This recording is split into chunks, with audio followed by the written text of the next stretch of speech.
What's going on, everybody? I'm Jerry, and today we have my Week 17 picks. I'm going to go through all 16 games and pick my winners and losers. We got a couple losers and a couple locks, too. We're going to do against the spread. We do score predictions straight up. I do it all in one video, quick as possible. Try to get as much information as fast as possible before all the games this week. Hopefully to help out with bets. Bet responsibly.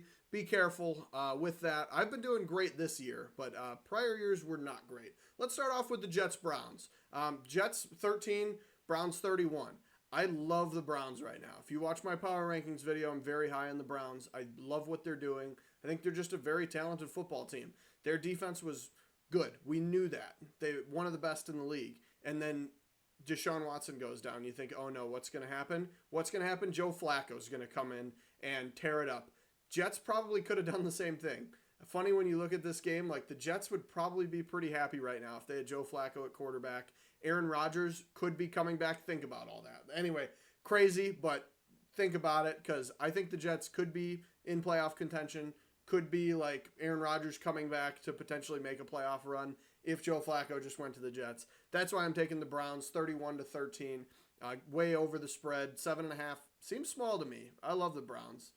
Lions, Cowboys. I'm taking the Lions against the spread, but the Cowboys straight up. This one was a tough one for me to pick. I just feel like it's a lot of points because I think the Lions could win this game, and I actually kind of had them winning, but I'm like, well, we're playing in Dallas, and I don't know how that's going to affect Detroit, and especially they hadn't been playing great recently. They just barely beat Minnesota, so I had to pick the Lions against the spread. I think they could win this game, but the Cowboys have been a better all-around team. The Lions' defense still subpar, so I'm taking the Cowboys to win the game straight up, but the Lions against the spread. Next, we had Falcons-Bears.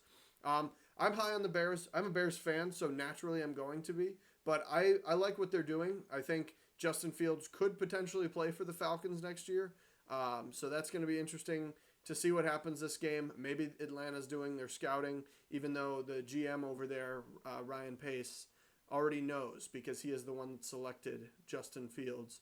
But I am taking the Bears to win this game and cover. I think three's very few points. I just like the Bears right now. I think they're a well-rounded team.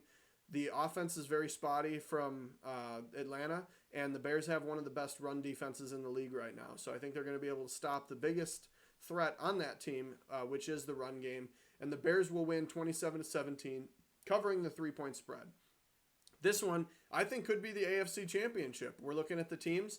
The Dolphins and the Ravens are high atop the AFC right now. I think the Bills kind of making a little end-of-the-year resurgence, even though they had a rough week last week against the Chargers and still a win. But Dolphins and Ravens, I think this is going to be a good game. I think the Ravens are going to be able to slow down the Miami offense, and I think it's going to be too much. I think it's still going to be high scoring, but with what Lamar was able to do last game, I don't think they have players to stop that. They have their good DBs, a couple good names in the front seven for Miami, but I'm taking the Ravens in this one. I just think their team as a whole is better, but I think the Dolphins are close, and I do like the spread at 3.5. It makes it difficult. I think the Ravens are going to cover it, especially with how they beat the 49ers last week. It wasn't really much of a close game. So I'm taking the Ravens to win 30-24 over the Dolphins. Next, we have Patriots-Bills. I think the spread is too big. I think with the Bills barely beating the Chargers, I think the Patriots and the Chargers are very comparable teams. If not, I think the Patriots could even be better, especially with the Chargers having to have Easton Stick in there. So I think minus 13.5 is kind of ridiculous. Ramondre Stevenson's out, but Bailey Zappi can really just dump the ball off to Ezekiel Elliott every play and get at least 7-8 yards and do that for their offense. So I'm taking them against the spread. I feel like they could score 17, but I do feel like the Bills are going to score as well, and I think they're going to score more and win 28-17, but the Patriots are going to cover that spread. Too big of a spread for that game. This one was really tough for me to pick too. Raiders-Colts. Raiders have been really hot, but not really known this year to be this great team, especially having an interim first-time head coach in Antonio Pierce and Aiden O'Connell, first-time starting quarterback. So they've been putting things together over there, but I don't see it being a consistently great option. Awesome that they were able to win, especially without Josh Jacobs too. No Josh Jacobs and the Raiders still able to beat the Chiefs. And that's kind of what set them aside for me, because the Colts defense really hasn't been great, and it's kind of been up to their offense to just play well enough to win the game. And that's where they struggled last week, is their offense wasn't able to put things together. Max Crosby is still on the Raiders. They still have Bob Spillane. So I like some of the names over there. I like what they're doing. I'm taking the Raiders over the Colts 24-21 and covering you can get points on the Raiders. That could be a lock. I thought about doing the Raiders as my lock, because the fact that the Colts could win by a field goal and you're still getting points seemed right to me. But I'm taking the Raiders in that one. Panthers-Jaguars, this is, I think, a get-right game for the Jaguars. They've been just this team that was really good early on, and now they still have a negative point differential on the year, and they have I think they're 8-7 still, but they don't look like an 8-7 team. They're not playing like it.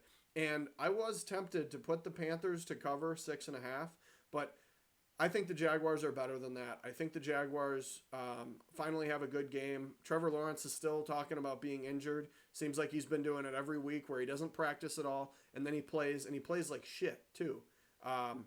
Christian Kirk doesn't look like he's going to come back, I don't think.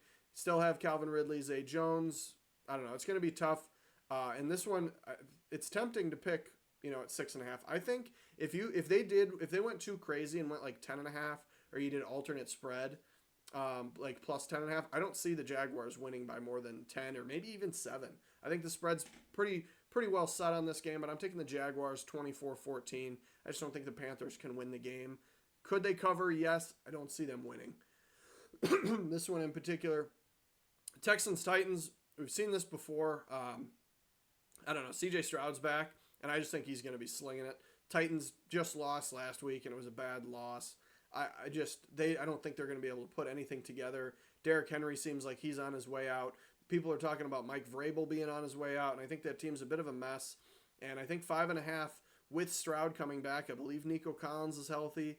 I don't know. All the weapon, I just don't see why the spread. I think it's too short, actually. I think it's too small of a spread. I would probably take the Texans at 8, 9.5 too. But that's just me. Texans win 31-17 is my prediction. I don't understand that spread there. Rams-Giants, I love the Rams offense. It's another team I've been saying for weeks now. If you watch even a few weeks back when they were still, had a losing record, I was like, Rams are a team to look out for in the playoffs. In the NFC, they could be the Giants of the past, where, the Giants beat Tom Brady in the Super Bowl twice. And I think both years they had like 9-7 or 8-8 records. Not great records going into the playoffs. And they were kind of that sleeper team that just came in and did it. I see the Rams being that team, even though they're kind of gaining traction in the regular season and might end up being like 10-7 or right around that range. But I have them winning this game, and I thought 5.5 was just too low. I think, again, this is another one where I think at least a touchdown the Rams win by, although the Giants did play a close game against the Eagles. I think Tyrod Taylor does make the team look better, and I think that's why the spread's closer. I just am a big fan of the Rams this year, and I think they can do it. And even if they lose this week, I think they have a fairly easy path to the playoffs. So we'll see what happens, but I'm taking the Rams 35-24, covering the 5.5 spread in that game. Next, we have Cardinals-Eagles.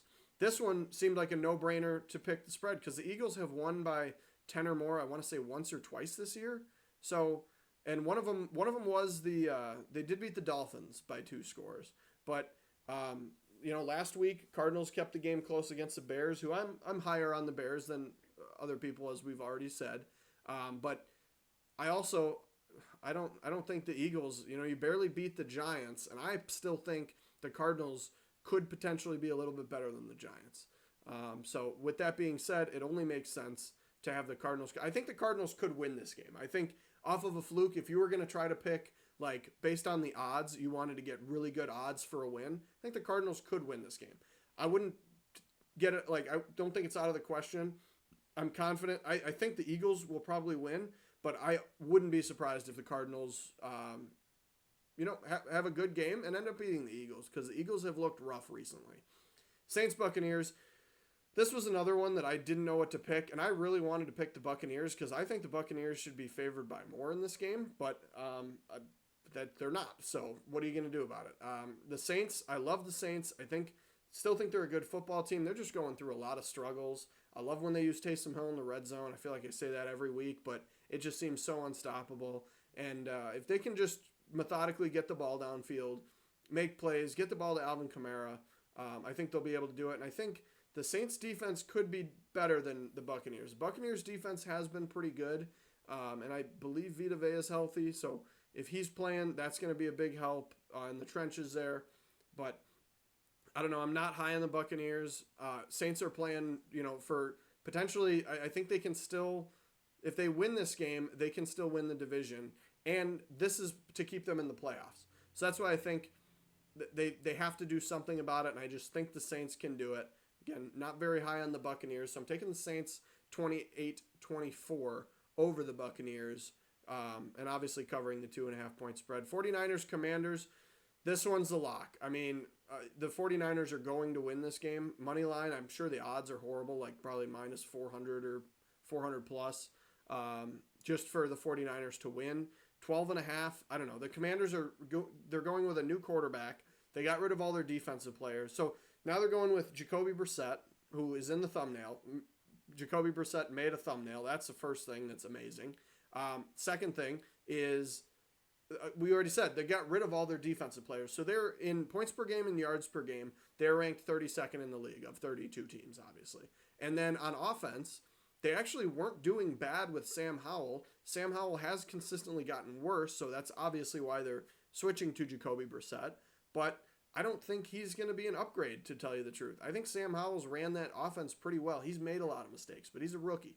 So I'm taking the 49ers to win 38-17, dominating that spread, that 12.5-point spread. And then Steelers-Seahawks.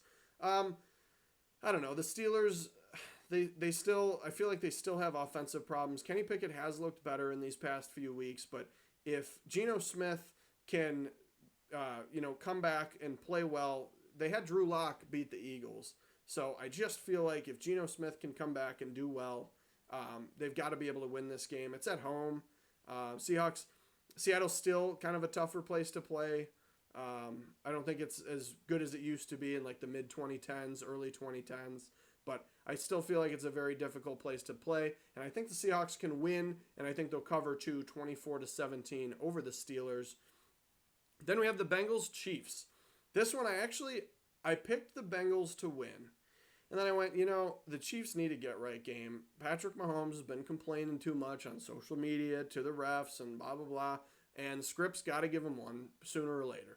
So I'm confident the Chiefs are going to win this one. It's in Kansas City, which is a very difficult place to play. I think 7 points is too much, especially with how much I was considering it. I understand the Bengals had a bad loss, but we have to remember how well Jake Browning was playing before that bad loss. Jake Browning was slinging it. He was playing great. The Chiefs do have one of the better defenses this year, and that defense will make plays, especially against a younger, more inexperienced quarterback.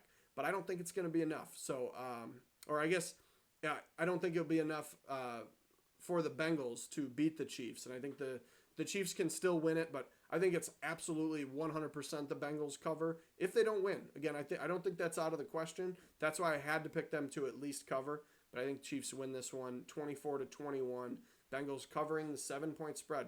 Too large in my opinion. And then Broncos, Chargers. I know Broncos are starting a new quarterback, and Easton Stick's been in there for the Chargers, but I just have a feeling that Sean Payton and whoever's going to be the quarterback for those Broncos is going to be able to execute better than whatever's going on in the Chargers building. Yes, they played a close game against the Bills last week. I'm not going to read too far into that. I don't think I'm not done on the Broncos. I know there's a lot of drama over there too with Russell Wilson possibly being on the move and he's benched for the rest of the year. But I just have a feeling the Broncos are going to win. I feel bad about this pick, especially because the Chargers did look good last week in at least keeping the game close. And I think, Bosa and Mack against Broncos, whoever's the quarterback's going to be, is going to be tough. And if I was to change one of my picks back, I think this is probably the one I'd take back, especially because I don't even have the Chargers covering. I could have just done 20-17 and the Chargers cover. But sometimes shit happens. The fact that I'm feeling like I should have picked the underdog, kind of feel like an idiot right now. But we'll see if I'm an idiot. We'll see who's the idiot. I hope it's not me. But I'm taking the Broncos 20-13, and I don't feel good about it. Packers Vikings, last game of the week. I got the Vikings winning. I don't believe in the Packers. I know I said I'm a Bears fan, so naturally I'm not going to. But I don't think Jordan Love is that good. I liked how the offense looked for the Vikings with Nick Mullins. I'm happy that Jaren Hall is going to get the start because he deserves it. He's the young quarterback. They might not go back to Kirk Cousins next year. The Pastronaut show is over, and Mullins isn't going to be the starter moving forward. So you got to see what you got in Jaren Hall. It's in Minnesota, another tougher place to play. So I'm taking the Vikings over the Packers, 24-20, covering the 2-point spread. It's tempting, but I just don't think the Packers can go into Minnesota and do it. And that's where I'm at on it. And then here's the record. That was the last game. We got my record so far. Last week was great. 12-4 straight up, bringing me to 143-96. Gonna try to not make it to 100 losses. Don't think that's gonna happen at this point. But 143-96, I'll take it. Against the spread, we were 10-6, which actually is a lot better. It was a great week for me. Against the spread, we were 10-6. There was a couple really close calls that I missed out on. I think it was 2, so I could have been 12-4 there as well. Better rushing record was 11-5, and had another good week. I've talked about that every week, and why I keep track of that, because it is showing how valuable the run game is in even today's NFL. So that's going to be it. Thank you for watching. Let me know if you agree or disagree, and hold me accountable down below, because there's going to be a game very shortly here. And let me know if I got it right or if I got it wrong. Thank you for watching, and have a great day.